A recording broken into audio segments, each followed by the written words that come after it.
Praise the lord. పరిశుద్ధుడైన యేసుక్రీస్తు వారి నామంలో అందరికి కూడా శుభాలు ప్రకటిస్తూ ఉన్నాను. ప్రభు యొక్క మహాకృపను బట్టి మనమందరం కూడా ఈరోజు సజీవులంగా ఉండి ఆయన యొక్క వాక్యాన్ని మరొకసారి ధ్యానించుకునే అవకాశం కలిగి ఉన్నాం. అందును బట్టి నేను ఎంతగానో దేవుణ్ణి స్తుతిస్తున్నాను, ఆయన నామాన్ని మహిమపరుస్తూ ఉన్నాను. ఈరోజు వాక్య భాగాన్ని మనం చూసినట్లయితే కీర్తనల గ్రంథం 94వ కీర్తన 18వ చరణం. Psalms chapter 94 verse 18.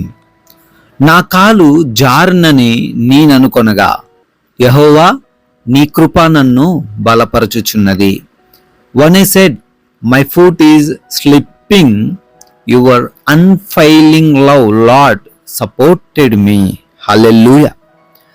ప్రభునందు ప్రియమైన సహోదరి సహోదరులారా, ఎప్పుడైతే మనం పడిపోతున్నామో, ఇక మన పని అయిపోయింది, ఇక మనం లేవలేము అని అనుకుంటామో, మనకి సహాయం చేసేవాళ్ళు ఎవరు ఉండరండి. ఇక్కడ కీర్తనకారుడు భక్తుడు చెప్తున్నట్లుగా అతను పడిపోయే పరిస్థితి అనగా కాలు జారడం అనగా ఏదో వెళ్తుంటే బురదలో పడి కాలు జారడం కాదు, కానీ తమ జీవితాల్లో ఎవరైతే పడిపోయే స్థితిలో ఉంటారో, ఎవరైతే తమ యొక్క ఉద్యోగ వ్యాపారాల్లో వారి యొక్క కుటుంబంలో జారిపోతున్న వారిగా ఉంటున్నారో, ఆ సమయంలో వారిని ఆదుకునేది ఏంటంట? వారికి ఉన్న ధనమా, వారికి ఉన్న బలమా, వారికి ఉన్న బంధువర్గమా, వారికి ఉన్న స్నేహితుల? ఎవరు కూడా వారిని ఆదుకోవట్లేదు, ఎవరు కూడా వారిని లేపాలను చూడట్లేదు, ఎవరు కూడా వారు పడిపోకుండా సపోర్ట్ ఇవ్వడానికి వారి చేతిని అందించట్లేదు.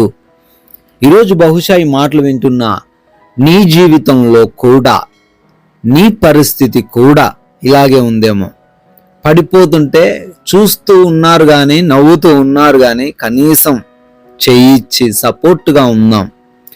ఒక మంచి ఉద్యోగం కోసం ప్రయత్నిస్తున్నాడు కదా, ఒక మంచి వ్యాపారం చేస్తూ ఉన్నాడు కదా, పరిచర్య చేస్తూ ఉన్నారు కదా, సపోర్ట్ చేద్దాం, మనం కూడా ఒక సపోర్ట్గా ఉందాం అని ఎవరు అనుకోవట్లేదు, ఎవరు కూడా మన చెంతకు రావట్లేదు. కానీ కీర్తనకారుడు చెబుతున్నాడండి, నేను కాలు జారినని నేను అనుకొనగా నాకే సపోర్ట్ లేదు అని నేను అనుకుంటుంటే, పడిపోతున్నాను అని నేను అనుకుంటుంటే, యేసయ్య యొక్క కృప ఏం చేసిందంట?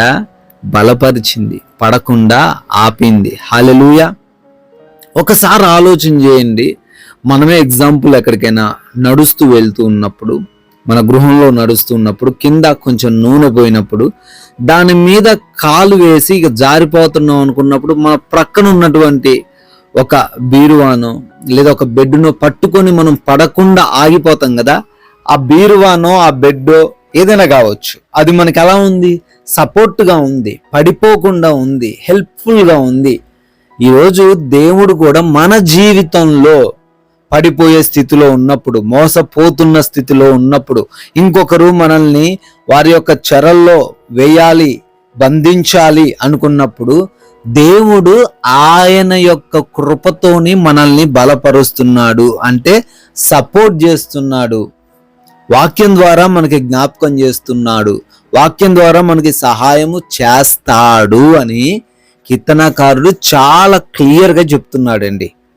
ఈరోజు నీకు కూడా దేవుని యొక్క కృప సపోర్ట్గా ఉండబోతుంది. హల్లెలూయా. దేవుడు నీకు రక్షణగా ఉండబోతున్నాడు. జనులు, శత్రువులు నువ్వంటే పడని వారు నువ్వు పడిపోవాలని కోరుకుంటుండగా, నువ్వు పడిపోతుంటే ఆనందిస్తూ ఉండగా, దేవుడు మాత్రం నువ్వు పడిపోకుండా, కాలు జారకుండా, జారినప్పటికీ కింద పడకుండా, హల్లెలూయా, ఆయన కృపతో నిన్ను బలపరుస్తున్నాడు, నిన్ను ఆర్థికంగా బలపరుస్తున్నాడు, నీకు మంచి జ్ఞానం ఆ సమయంలో ఇచ్చి నిన్ను ఆ సమస్య నుంచి తప్పిస్తున్నాడు, నీకు మంచి వివేచన శక్తి ఇచ్చి నీ యొక్క ఉద్యోగంలో కొనసాగేలా ఆయన చేస్తున్నాడు. ఈరోజు మనం ఇలా ఉన్నామంటే, ఎవరమైనా మన యొక్క ఆర్థిక పరిస్థితి కావచ్చు, మన యొక్క స్థితిగతులు కావచ్చు, ఈ విధంగా కొంచెమైనా మేలుగా ఉన్నామంటే అది ఎవరి వల్లనో కాదండి, ఎవరి దయా దాక్షణ్యాల వలన మనం ఈరోజు ఇలా లేము. కేవలం దేవుని యొక్క కృపను బట్టి, ఆయన బలపరుస్తూ మనల్ని సపోర్ట్ చేస్తున్న విధానాన్ని బట్టి ఈరోజు మనము స్ట్రాంగ్గా నిలవబడగలిగాము. హల్లెలూయా. యోబు కూడా ఒకసారి మనం ఆలోచన చేయగలిగితే, యోబు సమస్తాన్ని కూడా కోల్పోయినప్పుడు బహుశా వాళ్ళ శత్రువులు అనుకున్నారు యోబు పని అయిపోయింది. యోబు ఇంకెన్నడూ కూడా తిరిగి లేవలేని విధంగా పడిపోయాడు. ఎంతో రిచ్ పర్సన్ కదా, ఇవన్నీ సంపాదించాలంటే మరలా ఇంకొక జీవితం కావాలి అని వాళ్ళు అనుకున్నారు. నవ్విన వాళ్ళు నవ్వారు, దూషించిన వాళ్ళు దూషించారు, నిందించిన వాళ్ళు నిందించారు. కానీ వన్ డే, ఒకానొక రోజున దేవుడు యోబు యొక్క పరిస్థితిని అంతటిని మార్చాడు. ఆయన కృపను బట్టి యోబును బలపరిచాడు. మరల పూర్వ వైభవాన్ని యోబు సంతరించుకున్నాడు. హల్లెలూయా.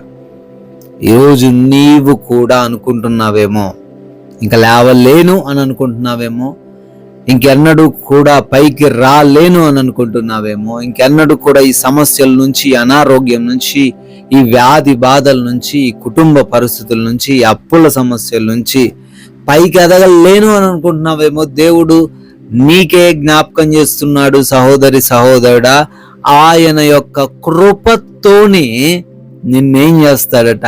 బలపరుస్తాడు. కాబట్టి ధైర్యముగా ఉండు, విశ్వాసముగా ఉండు. దేవుడు నీకెప్పుడు కూడా సపోర్ట్గా ఉన్నాడు, నీ ప్రక్కనే ఉన్నాడు, ఆయన నడిపిస్తున్నాడనే విశ్వాసము కలిగి జీవించు. గొప్ప కార్యాలు నువ్వు చూస్తావు. ప్రార్థించుకుందాము. కృపాసత్య సంపూర్ణుడా స్తోత్రాలు, మహోన్నతుడ వందనాలు. అవునయ్యా, మేము పడిపోతున్న తరుణములో పడిపోయాము, ఇక లేవలేము అనుకుంటున్న పరిస్థితిలో తండ్రి మీ కృప మమ్మల్ని బలపరిచింది నాయన, మీ సహాయం మాకున్నది ఆయన అని జ్ఞాపకం చేశారు. అయ్యా, ఈ రోజున పడిపోతున్న స్థితిలో ఈ ప్రార్థనలో ఏకీభవిస్తున్న ఏ బిడ్డైతే ఉన్నారో తండ్రి, వారందరిని బట్టి ప్రత్యేకంగా అడుగుతున్నాం, వారికి మీ యొక్క సపోర్టును దయచేయండి. పడిపోకుండా మీ కృప చేత వారిని బలపరచండి నాయన. అనారోగ్య సమస్యల చేత కూలిపోతున్నారేమో, వారికి మంచి ఆరోగ్యం ఇచ్చి బలపరచండి తండ్రి. అయా, అప్పుల సమస్యల చేత కృంగిపోతూ పడిపోతున్న వారిగా ఉన్నారేమో, ఆ అప్పులను కొట్టివేయండి, వారికి ఆర్థికంగా సపోర్ట్ను అనుగ్రహించండి ప్రభువా. కుటుంబంలో నెమ్మది లేక, ప్రశాంతత లేక విచ్ఛిన్నమైపోయిన కుటుంబాలు అనేకం ఉంటుండగా తండ్రి, మీ యొక్క శాంతి సమాధానములు వారికి అనుగ్రహించి మీ కృప ద్వారా వారిని బలపరచండి తండ్రి.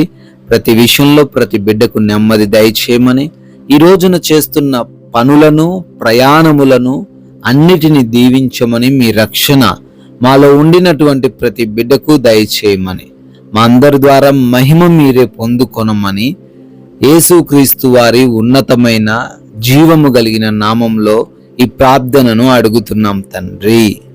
ఆమేన్.